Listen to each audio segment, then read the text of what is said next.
संबोधित कर रहे हैं। श्रीमान योगी आदित्यनाथ जी, हमारे उप मुख्यमंत्री भाई केशव प्रसाद वर्मा जी, डॉक्टर दिनेश शर्मा जी,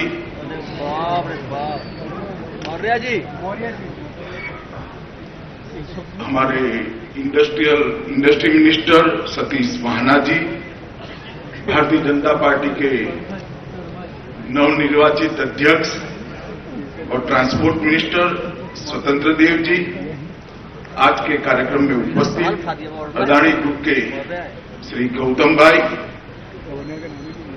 पेप्सिको के श्रीमान शेख, श्री शिव नाडर, श्री एन चंद्रशेखरन, श्री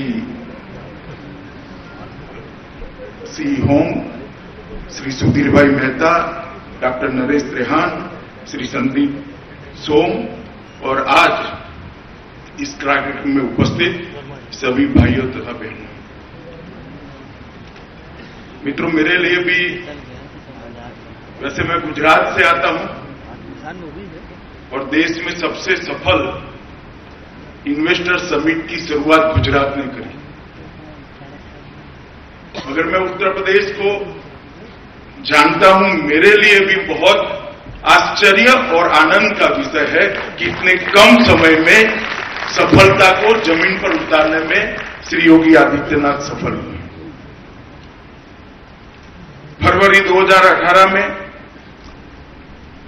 जब 4,68,000 करोड़ रुपए के निवेश के एमओयू हुए, लगभग 1,000 से ज्यादा एमओयू हुए, तब भी मुझे बहुत खुशी हुई थी कि आज उत्तर प्रदेश के अंदर एक नई शुरुआत हुई है और देश के सबसे बड़े प्रदेश के अंदर आर्थिक गतिविधियां बढ़ेगी, रोजगारी बढ़ेगी और उत्तर प्रदेश देश के विकास में कंट्रीब्यूट करने की एक नई शुरुआत कर रहा है। मगर उस वक्त मुझे कल्पना नहीं थी कि एक साल के अंदर इसके 25% एमओयू धरातल पर, जमीन पर देखने का दृश्य देखने को मिला। फिर 5 ही महीने के अंदर प्रधानमंत्री जी की उपस्थिति में लगभग 81 इकाइयों का शिलान्यास, 60,000 करोड़ रुपए का इन्वेस्टमेंट हुआ और आज लगभग 250 परियोजनाओं का शिलान्यास और 65,000 करोड़ रुपए का इन्वेस्टमेंट की शुरुआत आज इस कार्यक्रम से होने जा रही है। और इतने कम समय में 25% से ज्यादा एमओयू को जमीन पर उतारने के लिए मैं राज्य के मुख्यमंत्री और उनकी समग्र टीम को हृदय से बहुत बहुत बधाई और बहुत बहुत शुभकामनाएं भी देना चाहता हूं। मित्रों, देश के अंदर 2014 में प्रधानमंत्री जी के नेतृत्व में एक नई सरकार बनी और जब नई सरकार बनी तब देश के प्रधानमंत्री जी ने ढेर सारे क्षेत्रों पर कंसंट्रेट करना शुरू किया। एक छोटी सी मीटिंग के अंदर उन्होंने एक शब्द कहा था, एक वाक्य कहा था, मुझे आज भी कोट अनकोट में ढंग से याद है। उन्होंने कहा था, नियर पास्ट के अंदर जितनी भी सरकारें आई, इन्होंने सरकार चलाने के लिए सरकार चलाई है, हम देश को बदलने के लिए सरकार चलाने के लिए ये जनादेश है। हर क्षेत्र के अंदर देश को बदलने का प्रयास श्री नरेंद्र मोदी जी ने किया। सुरक्षा, आर्थिक विकास, संस्कृति का संवर्धन और जन भागीदारी, ये सभी क्षेत्रों को कंसंट्रेट करते हुए आगे बढ़ने का देश का सर्वसमावेशी, सर्वस्पर्शीय विकास का एक मॉडल नरेंद्र मोदी जी ने देश के और दुनिया के सामने रखा। और मुझे मालूम है, मेरे नेता है, मैं बहुत छोटा था तब से उनके नेतृत्व में काम करता हूं। नरेंद्र मोदी जी खुली आंख के सपने देखने की आदत रखते हैं। नींद में तो बहुत सारे लोग स्वप्न देखते हैं, मोदी जी खुली आंख के साथ स्वप्न देखते हैं, और जो खुली आंख के साथ स्वप्न देखते हैं उनको नींद नहीं आती है जब तक स्वप्न धरातल पर नहीं उतरते। और 5 साल के अंदर देश के अंदर बहुत सारे क्षेत्रों में परिवर्तन करने की शुरुआत करी। मैं इसकी बहुत डिटेल में जाना नहीं चाहता, मगर आज जिस प्रकार का कार्यक्रम है, मैं इसमें एक बात निश्चित करना चाहता हूं कि अभी अभी प्रधानमंत्री जी ने कहा $5 ट्रिलियन की इकोनॉमी बनाएंगे।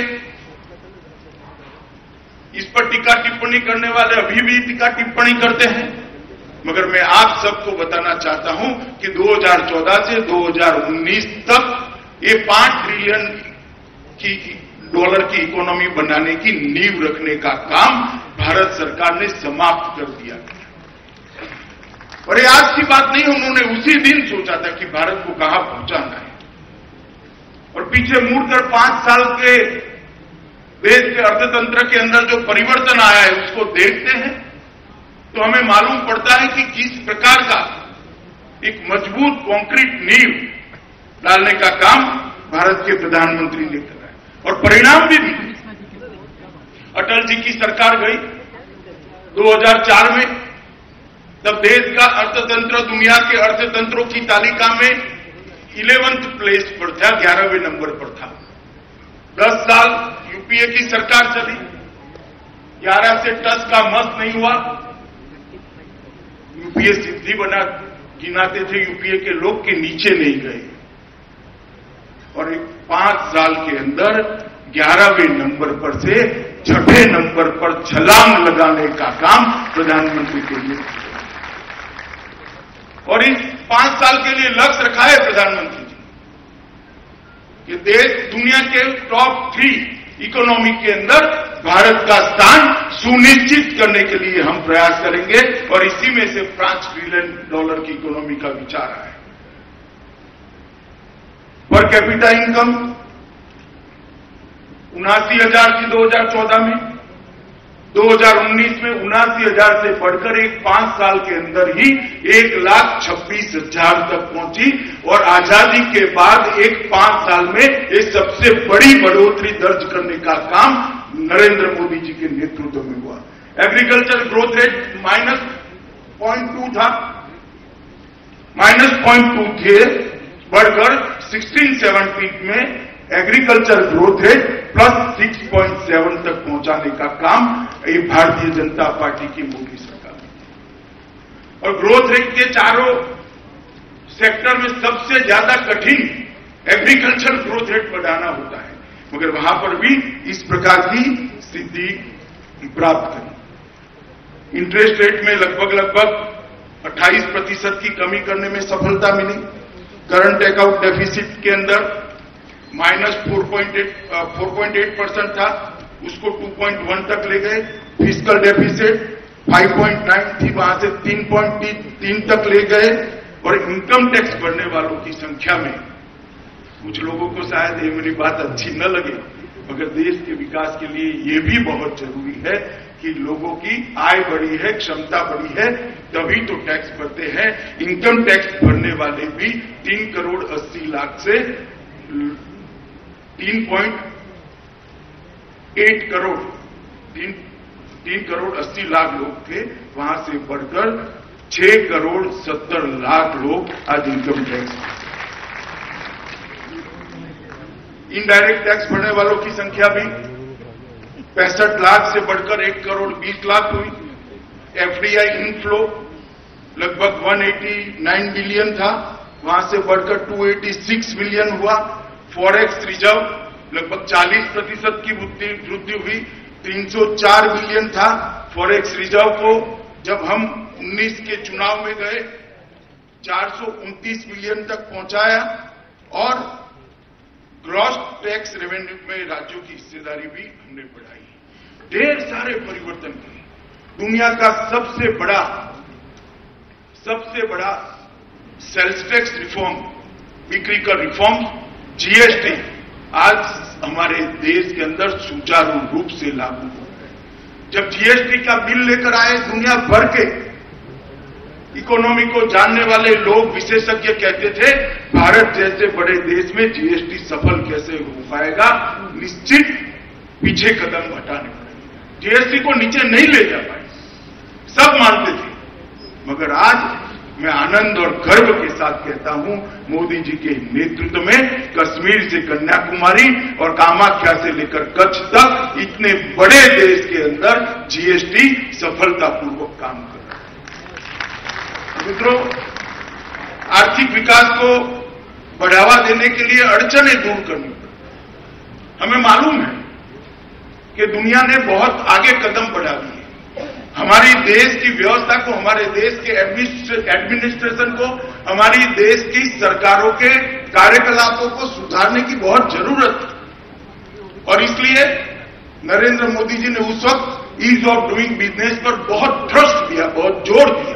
राज्यों के अंदर एक तंदुरुस्त हेल्थी कंपटीशन का आगाज किया, शुरुआत की। हर राज्य अपना ईज ऑफ डूइंग बिजनेस में स्थान कौन सा है वो देखने के लिए हर पहली तारीख को लालायित होता था। इस प्रकार की स्पर्धा का निर्माण किया और उसका परिणाम क्या हुआ?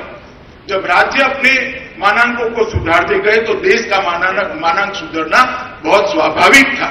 जब राज्य अपने मानांक सुधारते गए, देश का भी मानांक सुधरा। सिर्फ 5 साल के अंदर विश्व बैंक के ईज ऑफ डूइंग बिजनेस के तालिका में हम 142 नंबर पर थे, हम 77 नंबर पर 5 ही साल के अंदर पहुंचे। बिजली का उत्पादन हम विश्व बैंक की तालिका में 99वें स्थान पर थे, अब 26वें स्थान पर आए हैं। डिस्ट्रीब्यूशन नेटवर्क सुचारू रूप से कहां है?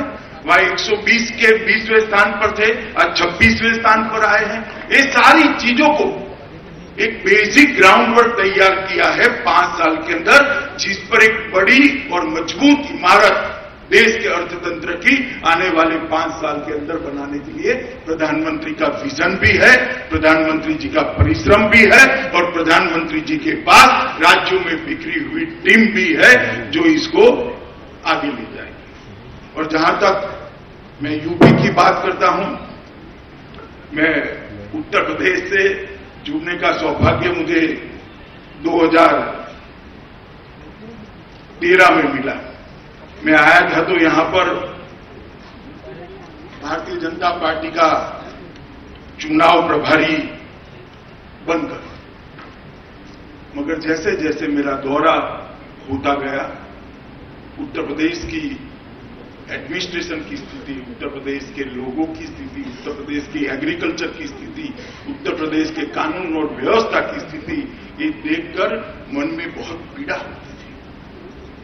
इतना बड़ा प्रदेश, देश का सबसे बड़ी आबादी वाला प्रदेश, सबसे ज्यादा पानी की उपलब्धता वाला प्रदेश, सबसे ज्यादा फर्टाइल लैंड वाला प्रदेश, सबसे ज्यादा मानव संसाधन जिसके पास है ऐसा प्रदेश, और सबसे ज्यादा क्षमता है, संघर्षशील लोग है ऐसा प्रदेश कैसी हालत में बिखरा पड़ा है।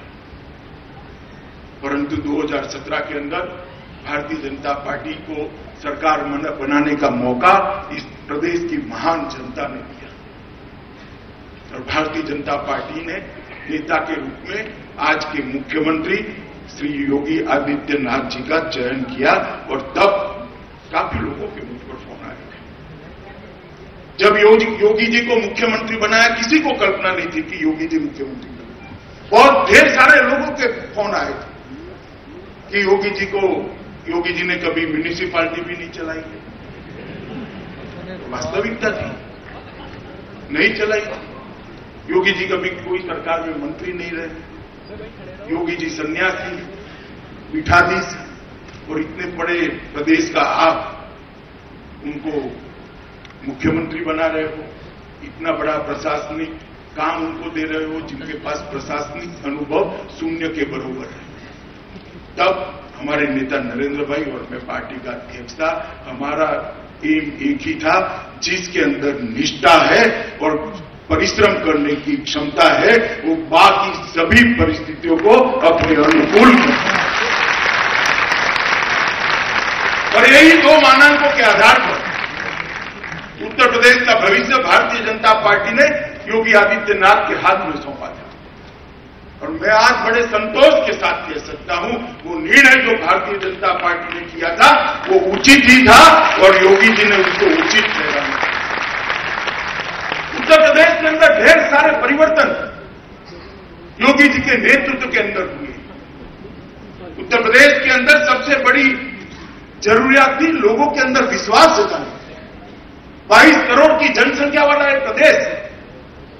अगर हर व्यक्ति उत्तर प्रदेश के विकास के साथ नहीं जुड़ता है तो उसकी क्षमताओं का उपयोग उत्तर प्रदेश के विकास के लिए, देश के विकास के लिए नहीं हो सकता है।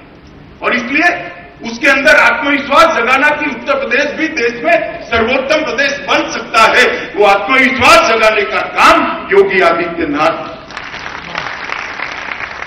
ढेर सारे सेक्टरों के अंदर। आपको आश्चर्य होगा, डॉक्टर त्रेहान यहां बैठे हैं, बहुत बड़े अस्पताल यहां लगाने वाले हैं, नोएडा में भी लगाने वाले, उनका स्वागत है। मगर योगी जी ने, हमने हमारे विजन डॉक्यूमेंट में रखा था कि 40 नए अस्पताल, 40 नई मेडिकल कॉलेज, जिसमें 17 के 17 डिपार्टमेंट है हेल्थ के, वो हम बनाएंगे। 40 मेडिकल कॉलेज। सब हंसते थे, जर्नलिस्ट भी हंसते थे जब मैंने वो घोषणा करी। मैं बताना चाहता हूं, आज 17 नए मेडिकल कॉलेज उत्तर प्रदेश के अंदर बनाने का काम हमने कर दिया है और 15 पाइपलाइन। उत्तर प्रदेश के लोगों को स्वास्थ्य की सुविधाएं देना प्रायोरिटी के आधार पर इस सरकार ने कर दिखा है।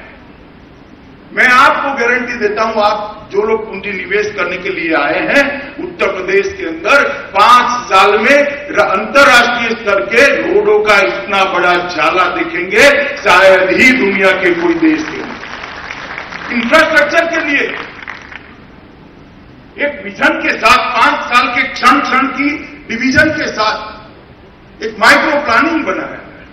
चाहे जलमार्ग का निर्माण हो, चाहे हर घर में बिजली पहुंचानी हो, चाहे बिजली की डिस्ट्रीब्यूशन सिस्टम को ठीक करना हो, उद्योगों को 24 घंटे बिजली पहुंच पाए इस प्रकार की व्यवस्था खड़ी करनी हो, या हर नागरिक को बिजली की उपलब्धता करानी हो। रोड का जाला बनाने का काम किया।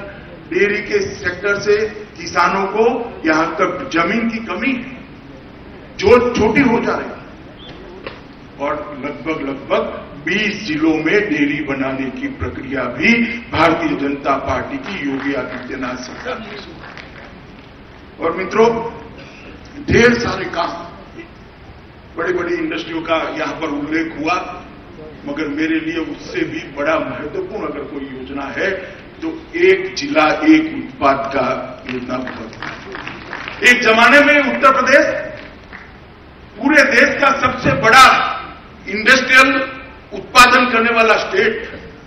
हर जिले में बहुत सारी संभावनाएं पड़ी हैं। अत्तर भी सबसे अच्छा यहां बनता था, पीतल के बर्तन भी सबसे अच्छे यहां बनते थे, माटी के बर्तन भी यह सबसे यहां बनते थे, चांदी की नक्काशी भी सबसे ज्यादा अच्छी यहां पर बनती थी, कपड़ा भी सबसे ज्यादा अच्छा यहां बनता था, और ये सब परंपरागत रूप से यहां पर विद्यमान था।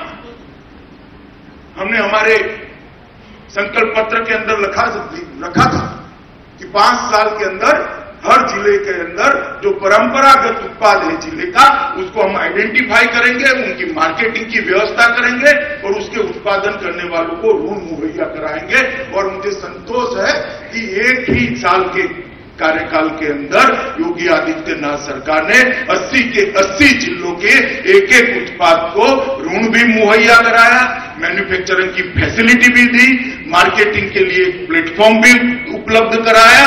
आज वो सारे उद्योग, छोटे उद्योग सुचारू रूप से चल रहे हैं और जिसमें उत्तर प्रदेश की आत्मा धड़क है। जब मुझे इन्विटेशन देने आए यहाँ के इंडस्ट्री के सचिव, जब मैंने कहा था कि इसका थोड़ा झलक मुझे देखने को मिले ऐसा रखना, मुझे आनंद है। मैं अभी देखकर ही आया हूं कि कैसे छोटे छोटे लोग पूरी दुनिया में आज एक्सपोर्ट कर रहे हैं। मित्रों, बहुत सारे कदम निवेश के लिए योगी जी ने उठाए हैं। निवेश मित्र नाम की एक सिंगल विंडो सिस्टम शुरू की है। फैक्ट्री लाइसेंस के कम से कम 10 वर्ष की अवधि तक इसको जारी करने का एक क्रांतिकारी कदम उठाया है। 14 बड़े शहरों के अंदर वाणिज्यिक न्यायालय सबसे पहले देश में इतनी बड़ी संख्या में कॉमर्स के लिए मतलब इंडस्ट्री के लिए अलग कोर्ट बनाने का फैसला उत्तर प्रदेश सरकार ने लिया है, जिसके लंबे समय तक किसी को न्याय नहीं मिला। पूरी जमीन का उसको डिजिटल करने का काम शुरू कर दिया है। लगभग प्रदूषण नियंत्रण बोर्ड और बॉयलर और लेबर के कानूनों का सरलीकरण किया है और एक सेंट्रल प्रणाली, एक सेंट्रल सिस्टम बनाई गई है। फोकस के सेक्टर भी तय किए, सिविल एविएशन, आईटी, डेयरी, पर्यटन। सबसे ज्यादा पोटेंशियलिटी पूरे देश में टूरिज्म के लिए कहीं है तो वो उत्तर प्रदेश के है। 15,000 साल के देश के इतिहास की सबसे बड़ी घटनाएं और ऐतिहासिक घटनाएं कोई एक भूमि पर अगर हुई है तो ये उत्तर प्रदेश की भूमि पर। और मुझे बड़ा आनंद है कि योगी जी ने लक्ष्य रखा है कि देशी और विदेशी दोनों पर्यटक के अंदर दोबारा चुनाव में वो 22 में जाएंगे, उसके पहले योगी जी दोनों में देश में 1 नंबर का स्थान प्राप्त करने की योजना बनाते हैं। एसएसआई इंडस्ट्री को भी फोकस किया है, बिन परंपरागत ऊर्जा को भी फोकस किया है, हैंडीक्राफ्ट्स को फोकस किया है, फूड इंडस्ट्री को फोकस किया है, फिल्म को भी फोकस किया है और अब लॉजिस्टिक, डिफेंस, फार्मा और इलेक्ट्रिक मोबिलिटी, इलेक्ट्रिक व्हीकल को भी फोकस करने का इन्होंने काम किया है। बैंकों की सेवा में भी काफी विस्तार किया है और सबसे बड़ा काम अगर योगी आदित्यनाथ ने कहा है जो इंडस्ट्री के निवेश करने वालों के लिए बहुत महत्वपूर्ण है, वो उत्तर प्रदेश के लॉ एंड ऑर्डर को बहुत अच्छा करेगा। उत्तर प्रदेश के अंदर निवेश करने वालों के लिए सबसे बड़ी अगर कोई बाधा थी तो यहां की कानून और व्यवस्था की परिस्थिति। योगी जी ने 2 साल के अंतराल के अंदर ही 17 में चुनकर आए, हम 19 में खड़े। 2 साल के अंतराल के अंदर ही उत्तर प्रदेश की कानून और व्यवस्था की परिस्थिति के अंदर जमीन आसमान का अंतर लाने का काम ये भारतीय जनता पार्टी की योगी सरकार। और मैं मानता हूं इतने बड़े प्रदेश के अंदर किसी भी प्रकार का विकास करना है तो जब तक लॉ एंड ऑर्डर की सिचुएशन ठीक न हो नहीं हो सकता। इंफ्रास्ट्रक्चर को भी इन्होंने इसी विजन के साथ, चाहे रेल का इंफ्रास्ट्रक्चर हो, सिविल एविएशन का इंफ्रास्ट्रक्चर हो, जलमार्ग बनाने हो या अंतर्राष्ट्रीय कक्षा के रोड बनाने हो। मुझे मालूम है उनके 5 साल की कार्य योजना, मैं आपको गारंटी दे सकता हूं 5 साल के बाद इंफ्रास्ट्रक्चर के मामले में उत्तर प्रदेश पूरे देश में नंबर 1 का राज्य बनेगा। इस प्रकार की योजना लेकर योगी जी चल रहे। और सबसे बड़ी बात की पारदर्शी प्रशासन देने की। उत्तर प्रदेश के अंदर प्रशासन का राजनीतिकरण इतना हुआ था कि जिसके कारण पारदर्शिता कहीं दूर दूर तक दिखे।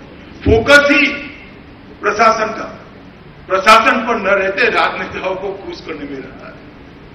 मैं कोई सरकारों के नाम देना नहीं चाहता, मेरा भी बहुत लंबा अनुभव है राजनीतिक क्षेत्र का, मगर उत्तर प्रदेश में प्रशासन का जितना राजनीतिकरण हुआ था, योगी आदित्यनाथ ने 2 साल के अंदर ही उनको राजनेताओं के सेवक की जगह जनता के सेवक करने का काम किया। गवर्नमेंट सर्वेंट शब्द जो था, government means not politician, government means जनता। ये परिवर्तन बड़ा लाने का काम योगी आदित्यनाथ की सरकार ने किया है और मैं मानता हूं कि ये मूलभूत परिवर्तन उत्तर प्रदेश के विकास की नींव बना है।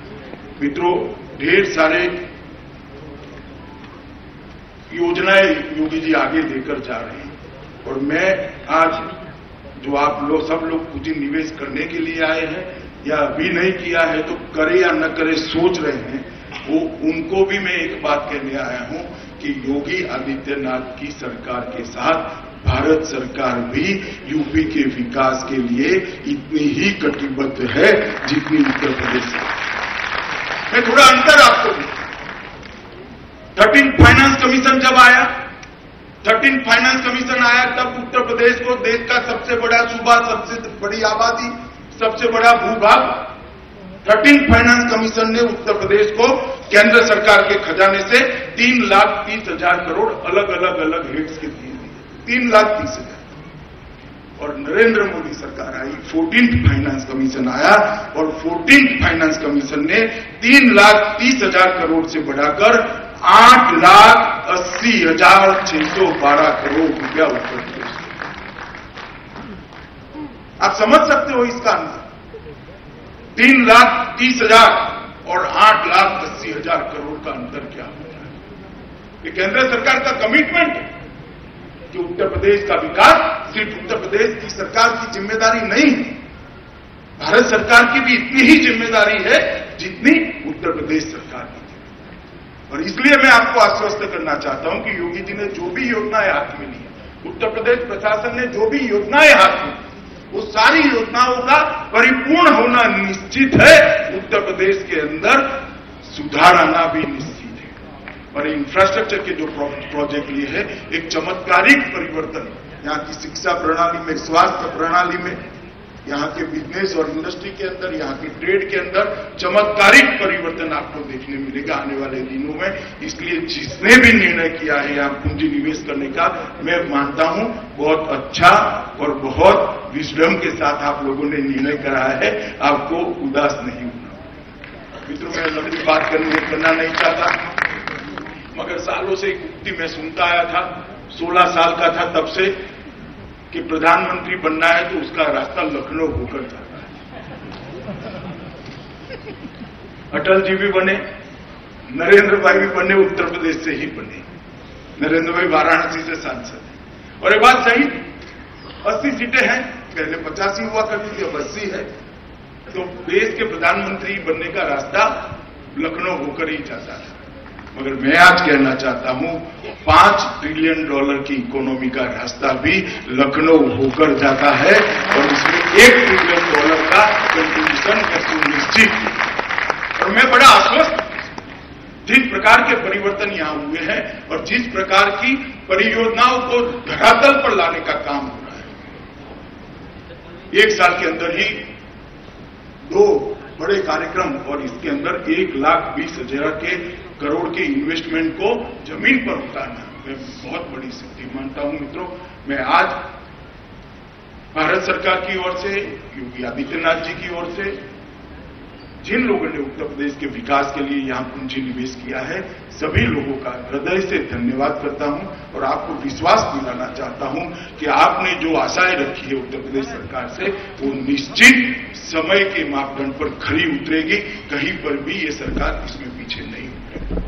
और मैं बहुत बहुत मन से बधाई और साधुवाद देना चाहता हूं श्री योगी आदित्यनाथ, उनकी पूरी मंत्रिमंडल को, उनके उद्योग मंत्री श्री महाना को और मुख्य सचिव के नेतृत्व में पूरी एडमिनिस्ट्रेशन की टीम को कि उत्तर प्रदेश के अंदर लैंड बैंक हो, ऐसा स्वप्न आपने पूरा किया है। मैंने पहली मीटिंग में कहा था कि आपके पास लैंड बैंक ही नहीं है, कैसे करोगे? मगर ये बहुत बड़ा काम आपने 2 साल के अंदर परिवर्तन दिखाया, इसलिए आप सबको हृदय से बधाई देना चाहता हूं। और फिर से एक बार आप सबको कहना चाहता हूं, आइए उत्तर प्रदेश में निवेश करिए और उत्तर प्रदेश को सर्वोत्तम प्रदेश बनाने में योगी आदित्यनाथ के हाथ मजबूत करिए। आपका बहुत बहुत धन्यवाद।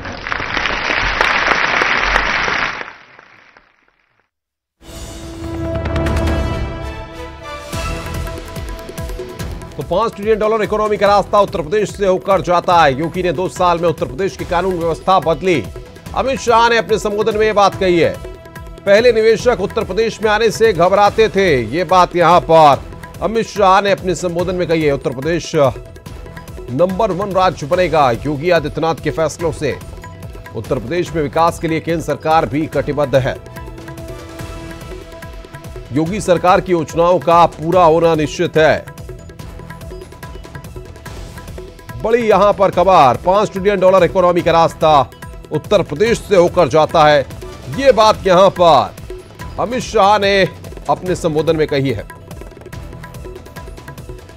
पहले निवेशक उत्तर प्रदेश में आने से घबराते थे। भारत दुनिया की तीसरी अर्थव्यवस्था, दुनिया का सबसे बड़ा टैक्स सुधार भारत में हुआ है। उत्तर प्रदेश में विकास के लिए केंद्र सरकार भी कटिबद्ध है।